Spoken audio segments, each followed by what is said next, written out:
오늘은 저희가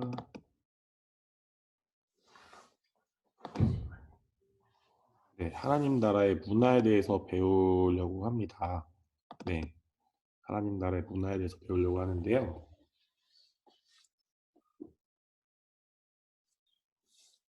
조금 느리죠? 네, 오늘은 킹스 콜링 교회 부르심 세 번째고요. 사랑과 연합으로 세워진 그리스도의 군대 두 번째 시간입니다. 지난주에 저희가 천국의 정체성, 천국의 삶 이런 말씀을 나눴고요. 오늘은 하나님 나라의 문화 첫 번째 시간입니다. 네, 그래서 제가 에베소서 5장 21절, 27절까지 읽어드릴게요. 그리스도를 경외함으로 피차 복종하라. 아내들이여 자기 남편에게 복종하기를 죽게 하듯 하라. 이는 남편이 아내의 머리됨이 그리스도께서 교회의 머리됨과 같음이니 그가 바로 몸의 구주시니라. 그러므로 교회가 그리스도에게 하듯 아내들도 범사에 자기 남편에게 복종할지니라. 남편들아 아내 사랑하기를 그리스도께서 교회를 사랑하시고 그 교회를 위하여 자신을 주신 같이 하라. 이는 곧 물로 씻어 말씀으로 깨끗하게 하사 거룩하게 하시고 자기 앞에 영광스러운 교회로 세우사 티나 주름 잡힌 것이나 이런 것들이 없이 거룩하고 흠이 없게 하려 하심이라. 아멘입니다. 저희가 이제 오늘부터 킹덤 컬처, 즉 하나님 나라의 문화에 대해서 시리즈 설교를 좀 할 텐데요. 특별히 이제 저희가 온라인 주일 예배를 드린 지 아마 이번 시간이 6번째 시간일 겁니다. 벌써 한 달하고 2번이 지났습니다. 박수 할렐루야. 네.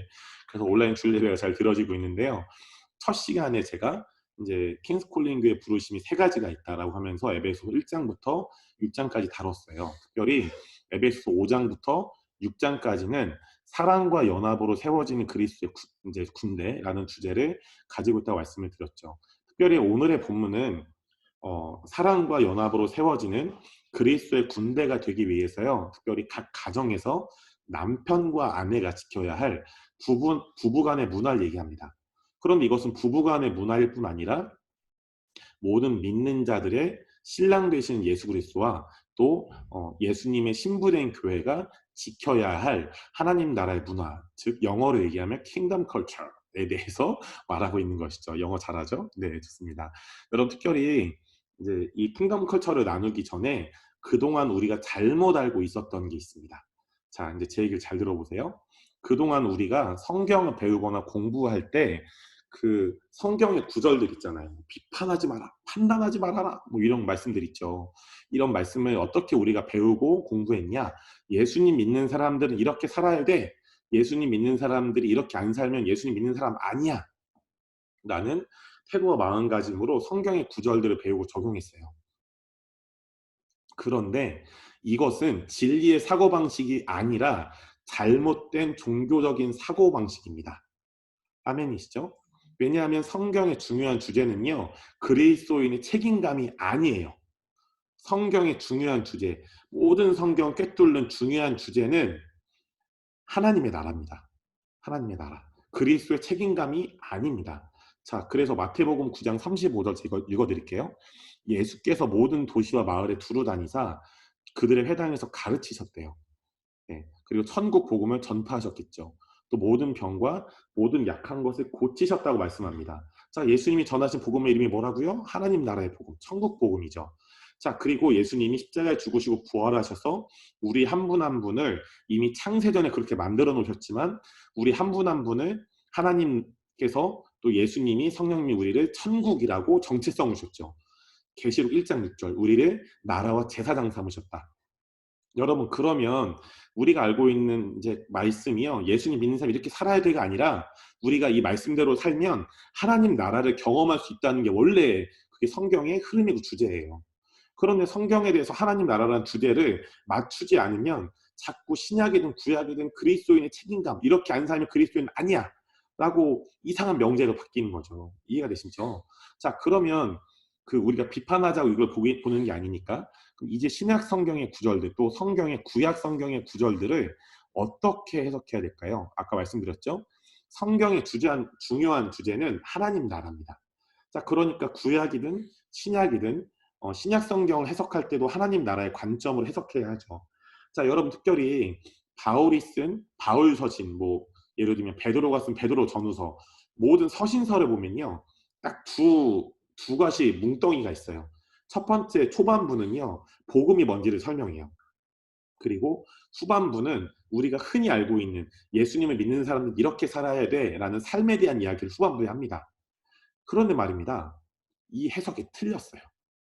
왜냐하면 갈라디아에서의 사도 바울이 쓰는 서신을 보면 우리는 율법에서 자유케 되었죠. 구약 율법. 전 율법에 뭐라고 나와 있죠? 이렇게 안 하면 넌 죄인이야. 이렇게 살아야지. 근데 예수님이 율법을 완성시키셨다고 그랬죠. 뭘로요? 이웃사랑.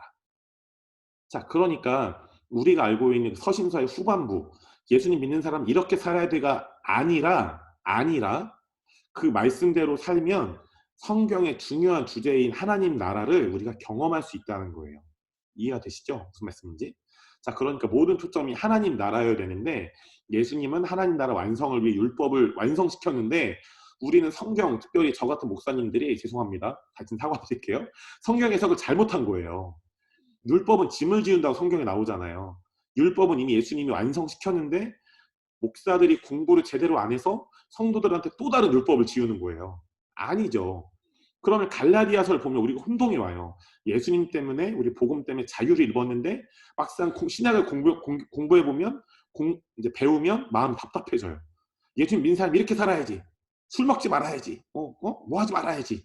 그러면 저 같아도 마음이 목사지만 무거워지겠죠. 자, 그러니까 어떻게 성경 그럼 해석해야 되냐? 하나님 나라의 관점입니다. 자, 이제 보여드릴게요. 제가 예로 마태복음 7장 1절을 써놨어요. 비판을 받지 아니하려거든 비판하지 말아라. 그러니까 이 말씀을 우리가 그동안 받아들일 때, 아, 비판하면 예수님 믿는 사람의 모습이 아니야. 너 비판하면 안 돼. 너도 그러면 안 돼. 이렇게 막 했죠. 그런데 여러분, 이렇게 해석해 볼게요. 하나님 나라 관점을 해석해 본다는 건, 첫 번째, 여러분, 하나님 나라의 천국에 비판이 있을까요? 판단이 있을까요? 없습니다. 그럼 뭐만 가득할까요? 비판, 판단과 반대되는 존중, 사랑, 연합, 섬김, 이런 게 가득하겠죠. 그런데 우리가 분명히 성경에 이 땅에서 하나님 나라를 경험할 수 있다고 분명히 나와 있죠. 자, 그렇기 때문에 세 번째, 우리는 이 땅에서 다른 사람들을 비판하지 않고 판단하지 않고 존중하고 사랑하고 연합하고 섬길 때, 사랑할 때, 그럴 때 하나님 나라를 경험할 수 있어요. 왜냐하면 존중은 하나님 나라의 문화이기 때문이죠. 자, 그러니까 제가 왜 하나님 나라의 문화를 그렇게 중요하게 여기는지 알겠죠. 하나님 나라의 문화를 대로 살면 하나님 나라를 경험할 수 있어요. 그런데 하나님 나라의 문화를 경험하게 하는 토대가 뭐냐? 바로 말씀과 성령님입니다. 근데 우리는 그동안 이 관점이 아니라 예수님 믿는 사람 이렇게 살아야지, 안 살면 혼내는 거예요. 그런데 여러분 잘 생각해 보세요. 성경에 이런 말씀이 있어요. 판단하는 네가 같은 걸 행한다. 네가 판단하는 그게 네 안에 있다. 자, 그럼 무슨 말이죠? 너 말씀대로 왜 안 살아? 이렇게 살아야지라고 다른 사람을 혼내면 혼낼수록 그게 우리 안에 있다는 거예요. 하나님이 이렇게 말씀하시죠. 박경록, 너나 잘해. 자, 우리가 알고 있는 한국 영화에 중요한 엄청난 대사가 있습니다. 너나 잘하세요. 이런 대사가 있죠. 자, 여러분, 그렇기 때문에 그렇게 까는, 저도 옛날에 많이 깠거든요. 예수 믿는 사람이 말씀 보고 기도해야지 뭐 하는 겁니까? 라고 제가 권사님께 깠죠. 저희 어머님 권사님께. 그랬더니 어머님 권사님이 씩 웃으면서 밥을 안 주고 갑자기 반찬을 주지 않고 이런 공급을 끊지 않으셨어요. 이런 걸 보면서 절대 이렇게 살면 안 되겠구나 라는 걸 느꼈어요. 근데 제가 요즘 느끼는 게 뭐냐면, 여러분, 은사와 기름 부음, 뭐 어떤 사역이든 하나님 나라의 문화가 가정에, 또 교회와 직장에 아름답게 풀려 있다면 어떠한 사역이든, 그게 선교든 오중 사역이든 하나님 나라의 문화 안에서 아름답게 풀려질 수 있습니다. 아멘이시죠? 자, 그 마태복음 10장 41절, 선지자의 이름으로 선지자를 영접은 존중한다는 얘기죠. 선지자를 존중하면 선지자의 상을 같이 받는데요. 의인의 이름으로 의인을 존중하면요, 의인의 상을 같이 받는데요. 그러니까 여러분, 하나님 나라의 문화는 저 사람도 나도 같이 승진하게 하고, 저 사람도 나도 같이 하나님 나라를 같이 경험하게 만들죠. 네. 자, 두 번째입니다. 자, 항상 기뻐하라, 쉬지 말고 기도하라, 감사에 감사하라. 이것이 그리스도 안에서 너를 향하신 하나님의 뜻이라 나왔죠. 자, 예전에 오냐 오냐 오냐 오냐, 실제 상황 있었습니다. 네. 자, 이렇게 안 살면 예수님 믿는 사람의 삶이 아니야! 라고 이제 많이 혼나셨을 수도 있어요. 이게 하나님 뜻이라고 나오니까. 근데 여러분, 그쵸? 하나님의 뜻. 이렇게 안 살면 박경록 목사 뭐 하는 거야? 네가 목사니까 쉬지 않고 기도해야지. 항상 기뻐해야지. 범사에 감사해야지. 자, 이렇게 얘기했을 때 여러분들 안에 이런 불편한 마음이 들 수 있어요. 아니, 좀 너무하시네, 하나님. 내가 어떻게 항상 기뻐해요? 항상 쉬지 않고 기도합니까? 어떻게 항상 범사에 감사하냐고요. 여러분이 불편해하실 수 있는 건 이거를 이 말씀을 전하시는 분들이 굉장히 강압적이고 권위주의적으로 전한 느낌이니까 여러분이 불편한 거예요. 여러분 여기서 우리가 풀어야 될 오해가 있습니다. 하나님은 절대 강압적인 분이 아니세요. 너무나 인격적이신 분. 그러니까 예수님이 하나님을 대표하시는 분이시잖아요. 근데 예수님이 복음서에 보면 이런 얘기를 하세요. 나는 상한 갈대를 꺾지 않고 꺼져가는 등불을 끄지 않는다. 왜냐하면 그분은 인격적인 분이시니까. 자, 그러니까 그 인격적인 분이 우리에게 말씀을 주셨다면 분명히 이것도 강압이나 권위주의가 아닐 거예요. 자, 그러면 이 말씀을 하나님 나라의 관점을 해석해 보자는 거예요. 자, 첫 번째, 하나님 나라에는 기쁨과 기도와 감사가 가득하죠. 자, 가득합니다. 자, 그러면 두 번째, 우리는 이 땅에서 하나님의 나라를 경험할 수 있죠. 자, 그럼 세 번째, 어떻게 경험하냐? 우리가 이 땅에서 항상 기뻐하고 쉬지 않고 기도하고 또 범사에 감사할 때 하나님 나라의 문화를 경험할 수 있어요. 왜냐하면 기쁨과 기도와 감사는 하나님 나라의 문화이기 때문입니다. 여러분, 그렇기 때문에 성경에 나오는 모든 말씀을 여러분이 명령이지만 이제 이렇게 생각하시면 좋아요.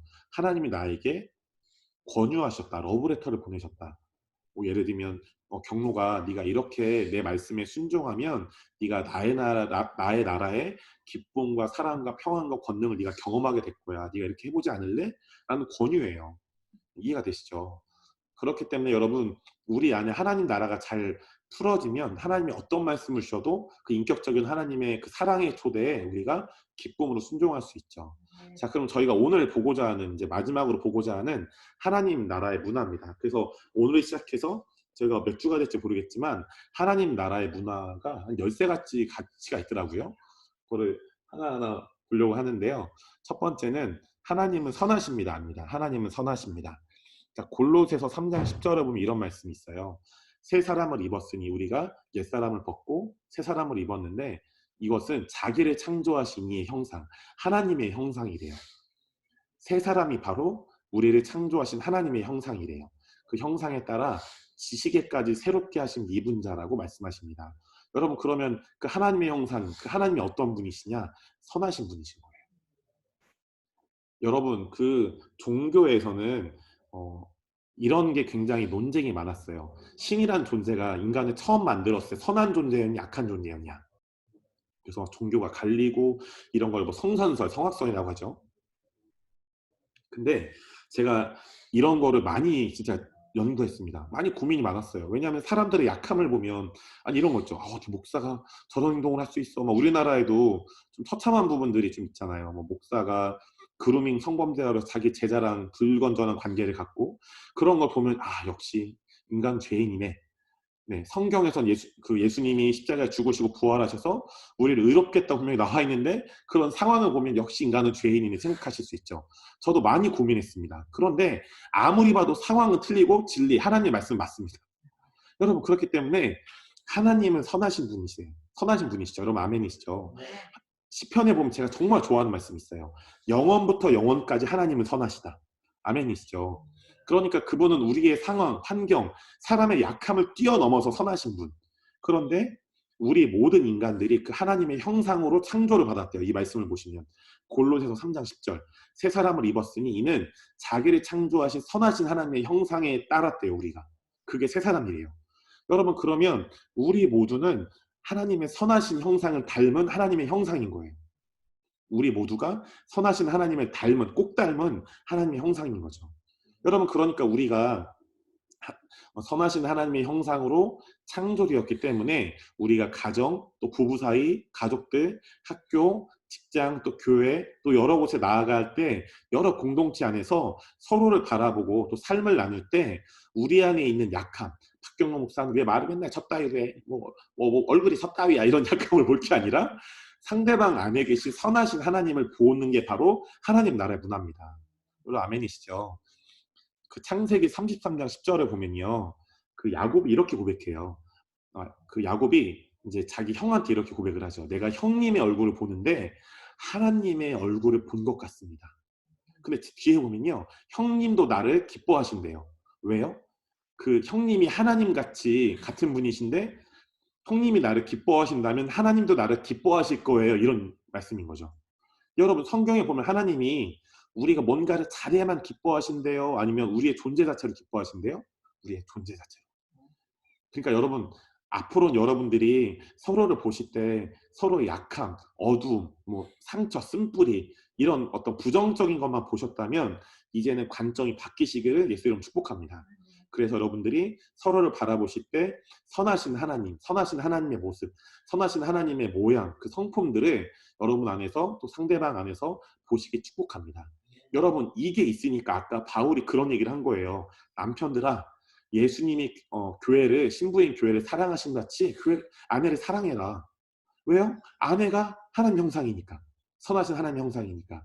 남편들아, 거꾸로 얘기해요. 남편들아, 예수님이 교회를 사랑하신 같이 아내를 사랑해라. 아내들아, 너희는 남편들에게 순종해라. 이게 왜 가능합니까? 명령으로만 가능한가요? 군대처럼 까람까 이러니까 가능한 거예요? 그럼 아무도 안 됩니다. 그렇게 해도 문제인 거예요. 나중에 뒤탈이 생기니까. 근데 이게 어떻게 가능하죠? 우리가 하나님의 나라라는 정체성이 있고 우리 모두는 선하신 하나님을 닮은 하나님의 형상이기 때문입니다. 여러분, 그렇기 때문에 하나님 나라의 가장 중요한 첫 번째 가치는 하나님은 선하시다는 겁니다. 하나님은 선하시다.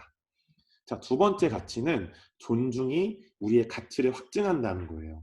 자, 마태복음 10장 40절 41절 제가 읽어드릴게요. 너희를 영접하는 자는 나를 영접하는 것이다. 왜요? 예수 믿는 모든 자들이 하나님의 형상, 하나님을 대표하는 자들이기 때문이죠. 나를 영접하는 자는 나를 보내신 이를 하나님을 영접하는 것이다. 선지자 이름으로 선지자를 영접하는 자는 선지자의 상을 받을 것이고 의인의 이름으로 의인을 영접하는 자는 의인의 상을 받을 것이요 나와 있죠. 또 마태복음 18장 5절에 보면 또 누구든지 내 이름으로 이런 어린아이 하나, 그러니까 약한 존재를 영접했을 때, 존중했을 때 예수님이 영접한 거예요. 자, 여러분 아까 마태복음 10장 40절에 보면 예수님을 믿는 자들, 즉 모든 성도들을 영접, 존중하는 것은 예수님을 영접하는 거예요. 왜요? 우리 모두가 선하신 하나님을 닮은 하나님 형상이기 때문이죠. 또 예수님을 영접하는 자는 예수님을 보내신 하나님을 영접하는 것이라고 말씀하고 있습니다. 왜냐하면 위에서 제가 나눴죠. 예수님은 우리 모두는 하나님을 대표하는 자들, 즉 선하신 하나님의 형상으로 창조되었기 때문입니다. 여러분, 그렇기 때문에 우리 모두는요, 하나님 차원의 가치를 지닌 엄청난 하나님의 형상들이에요. 하나님 차원의 가치. 자, 그러니까 아까 이해가 안 되는 말씀이 있죠. 어린아이 하나를 영접하면, 자, 이거는 진짜 어린아이일 수도 있지만 만약에 직장이라면, 여러분이 학생이라면, 뭐 여러분의 가정이라면 가장 약하고 보잘것없는 한 사람, 학교라면 만약에 중고등학생, 대학생이라면 왕따 당하고 있는 한 명의 청년의 지체를 내가 사랑으로 섬겨서 존중하면, 직장에서 따돌림 받고 맨날 이렇게 혼나는 그 한 사람을 내가 사랑으로 섬기면 그것은 그분을 섬긴 것도 있지만 예수님을 영접한 거예요. 예수님을 존중하는 거예요. 여러분, 제가 믿기에는 그분들이 불신자일지라도 여러분 이렇게 섬기면 그것은 예수님을 섬긴 겁니다. 왜냐하면 여러분, 예수님 믿는 자들이 다 하나님 형상이 맞아요. 그런데 예언적으로 보면요, 하나님은 모든 사람들, 지금 예수님을 믿지 않을지라도 모든 사람을 하나님 형상으로 만드셨거든요. 이해가 되시죠? 그런데 그 불신자들이 예수님을 영접하면 완벽한 하나님 형상으로 나타나는 거예요. 그런데 지금 예수님을 믿지 않아도 어떤 불신자의 영혼들이 있으면 그들은 마귀의 자녀, 지옥에 갈 나쁜 놈들이 아니라 그분들은 잠재적인, 아직 드러나지 않았지만 한국말로 잠재적인 하나님 형상입니다. 무슨 말이냐? 제가 몽골 분들 계셔서 좀 쉬운 말로 설명하면 예수님을 아직 믿지 않지만 예수님을 믿으면 바로 하나님의 형상이 드러날 분들. 여러분 아멘이시죠? 그러니까 여러분, 복음을 전하실 때 니네 예수님 안 믿으면 지옥 가만 언급하시면 안 돼요. 이게 진짜 두려움을 주는 거. 예수님 믿으시면 이런 은혜가 있습니다를 많이 이렇게 여러분이 나누시면 더 사람들이 주님을 더 빨리 영접하죠. 여러분, 그렇기 때문에 우리 모두는 하나님 차원의 가치를 지닌 하나님 형상이에요. 제가 이런 얘기를 많이 해요. 우리는 예수님 믿는 우리 모두는 예수님을 구주로 영접한 우리 모두는 십자가에 죽고 부활하는 거 빼고 다 할 수 있다고. 진짜 여러분, 저는 그 계속 도전할 거예요. 무리를 걷는 거. 그리고 떡과 그 물고기를 떼서 오병이어하는 거, 예수님이 하신 거 다 할 겁니다. 더 많이 할 거예요. 왜냐하면 예수님이 언약하셨죠. 예수님 믿는 너희 모두는 나보다 더 큰 일을 할 거다. 여러분, 그게 성경적이에요.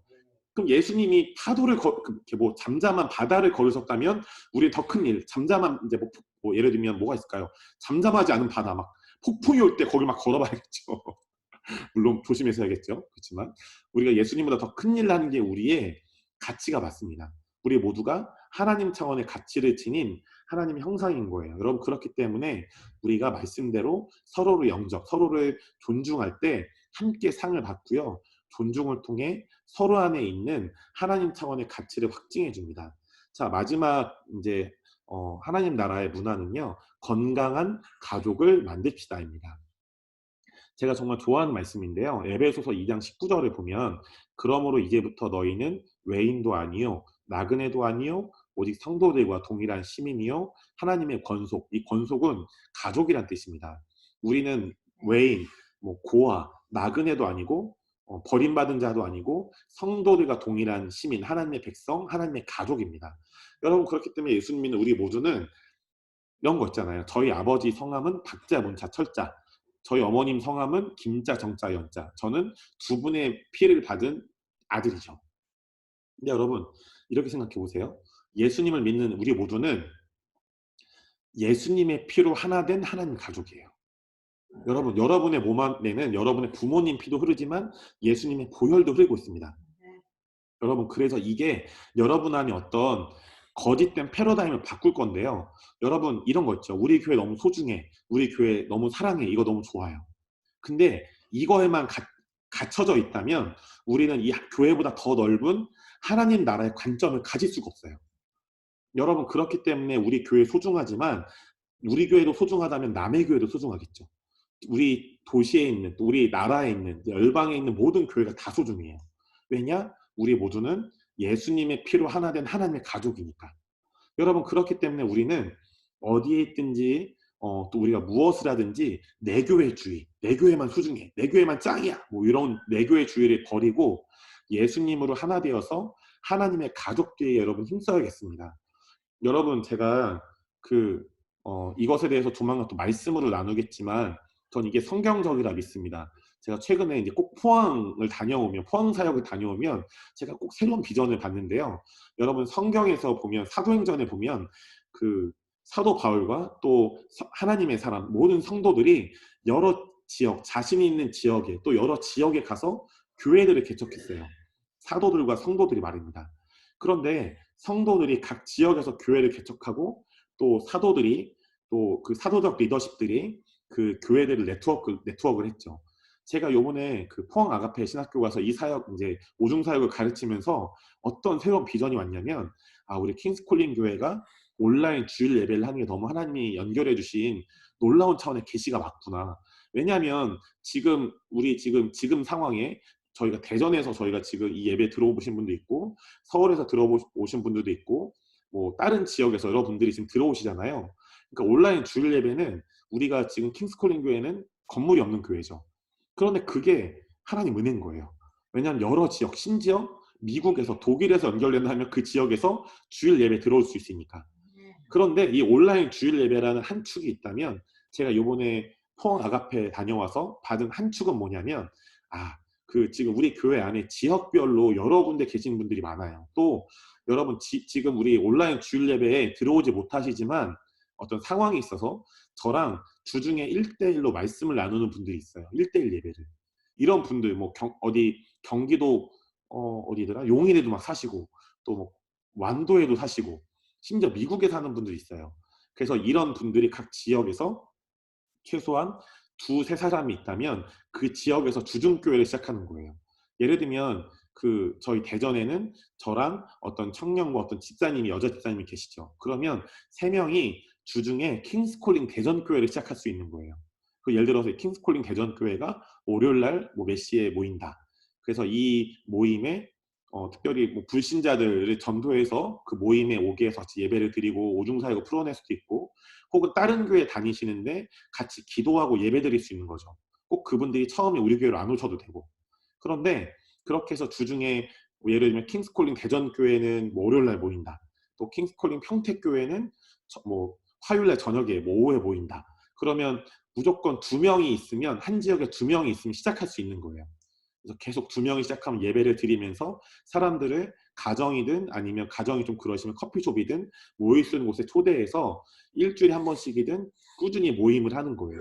그러면서 여러분들이 오중사역의 부르심과 은사들이 계속 발견되시고 또 여러분이 구비되고 계시니까 여러분들이 가지신 오중사역의 은사를 마음껏 사용하시는 거죠. 어떤 뭐 예를 들면 그 킹스콜린 평택교회는 굉장히 밥을 많이 잘해준다. 식사를 꼭 한다. 그리고 식사 후에 우리가 말씀을 나누지는 못해도 꼭 예언 사역을 해주면 축복한다. 그러면 불신자가 와서 그 예언을 듣고 전도될 수 있습니다. 실제로 그 교회, 저희 킹스콜린 교회 안 다니시지만 다른 교회 다니시지만 그 모임에 자주 참석하셔서 은혜를 받으시다가 혹시 그분이 교회를 옮기시겠다. 그러면 그분의 의지에 따라 교회 오실 수 있겠죠. 그러면 우리가 건물이 없는 교회지만 각 지역에서 우리가 여러 영혼들을 추수하고 또 취할 수 있고 교회가 어떤 건물이 커져가는 게 아니라 많은 사람들이 제자화될 수 있다는 제가 비전을 받았어요. 그래서 지금 저희 서울에 또 대전에 또 그 평택에 또 강원도에 이렇게 시작하려는 마음이 있어요. 그래서 제가 조만간 이거에 대해서 설교를 할 겁니다. 이건 성경적이다. 여러분들께서 이건 경험해보지 않으신 거예요. 또 제가 여러분들 그냥 떨어뜨리지 않고 분명히 여러분들을 도와드릴 겁니다. 그리고 요일별로 모임들의 지역별로 다르게 주중별 여러분이 세우시면 저랑 뭐 찬양자매나 구미자매 같은 또 다른 어떤 어퍼스틀릭 팀이 그 지역들을 순회하면서 여러분들의 모임을 세울 겁니다. 왜냐하면 여러분 성경에서는요, 사도행전에 보면 신약 서신에 보면 저같이 안수받은 목사가 교회를 개척했다는 성경 구절이 없습니다. 실제로 사도들과 또 사도들과 정렬된 성도들이 교회를 개척한 게 더 성경적입니다. 그렇기 때문에 제가 이 그 부분에 대해서 여러분들에게 더 나누고 여러분들이 이것에서 마음을 사시면 좋겠고요. 제가 다시 한번 말씀드리지만 꼭 은사를 사용하는 모임이어야 된다. 성경 여러분이 가르쳐야 된다. 그렇게 안 하셔도 됩니다. 각자의 모임에 여러분들이 하나님 나라의 문화를 다양하게 세우신다면 뭐 어떤 그룹은 뭐 예언이나 치유 축사를 사용하시지만 어떤 모임은 그런 거를 못하면 같이 식사를 한다. 삶을 깊이 있게 나눈다. 그리고 뭐 동성 모임이라면 서로 뭐 허깅도 해주고 안아주면서 기도해준다. 여러분 이것만으로도 여러분이 그 지역에 주중교회를 세워가실 수 있습니다. 그러면서 여러분이 하나님께서 또 오중사역 훈련학교를 통해 여러분에게 어떤 오중사역의 부르심과 인사가 있는지 여러분 발견이 되셨잖아요. 그렇기 때문에 여러분들이 분명히 한 가지 이상의 오중사역의 인사를 나타내실 수 있습니다. 하나하나 할 수 있단 말이죠. 자, 결론입니다. 우리는 성경의 주제가 하나님 나라인 것처럼 하나님의 말씀대로 살 때 하나님 나라를 경험할 수 있습니다. 그리고 오늘 배운 하나님 나라의 문화는 첫 번째, 하나님은 선하시다는 거죠. 그러므로 우리가 서로 보아야 할 것은 서로의 약함, 상처, 쓴뿌리 이게 아니라 상대방 안에 계신 하나님입니다. 두 번째는 존중의 가치를 확증합니다. 자, 우리 모두는 하나님의 형상으로 창조되었기 때문에 서로를 존중할 때 하나님의 형상인 서로의 가치를 확증해 주죠. 자, 마지막 세 번째입니다. 건강한 가족을 만듭시다입니다. 자, 예수님을 믿는 우리 모두는 예수님의 피로 하나 된 하나님의 가족이죠. 여러분 그렇기 때문에 우리는 어디에 있든지 무엇을 하든지 내 교회 주의를 버리고 예수 그리스도로 하나 되어서 하나님의 가족 되기 힘쓸 수 있습니다. 여러분 그렇기 때문에 이제 킹스콜링 교회가 주일 예배, 온라인 주일 예배를 계속 갖춰져 가고 여러분들 주변에도 그 사도적 교회 부르심 있는 분들이 계시다면 또 그 하나님의 말씀에 갈급하시고 성도이지만 사역을 하기 원하시는 성도님들이 계시다면 여러분 초대해 주세요. 주일 예배 초대해 주셔도 좋고 그런데 그분들이 주일 예배 오기 좀 부담스럽다. 그러시면 아까 말씀드린 대로 우선은 내 지역에 이제 그 주중교회들 킹스콜링 뭐 대전교회, 킹스콜링 뭐 서울교회, 뭐 킹스콜링 평택교회 이런 식으로 지역의 주중교회를 세워갈 겁니다. 그럼 그 지역별로 지역에 있는 그 지인들이 각 교회에 연결되셔서 이제 사역도 받으시고 또 기도회도 같이 하시고 교제도 하신다면 특별히 처음에는 예수님 뭐 믿는 다른 교회 다니시지만 예수님 믿는 분들이 모였지만 그분들에게 꼭 강제적으로 킹스콜링 교회 오세요 그렇게 하실 필요 없죠. 그분들이 만약에 은혜를 받는다, 뭐 성령님을 깊이 경험한다, 그래서 그분들의 의지로 내가 교회를 옮기겠다라고 하시면 여러분들이 그분들을 또 주일 예배에 소개해서 저희가 같이 한 교회를 연합할 수 있는 것입니다. 왜요? 우리가 하나님 나라의 정체성을 받았고 우리가 이 건강한 가족을 만들 수 있는 하나님께서 하나님 나라의 문화를 주셨기 때문입니다. 오늘 그렇기 때문에 오늘부터 이제 하나님 나라의 문화에 대해서 몇 주간 배워가실 텐데요. 이것이 우리 안에 지식이 아니라 실제로 풀어지기를 축복합니다.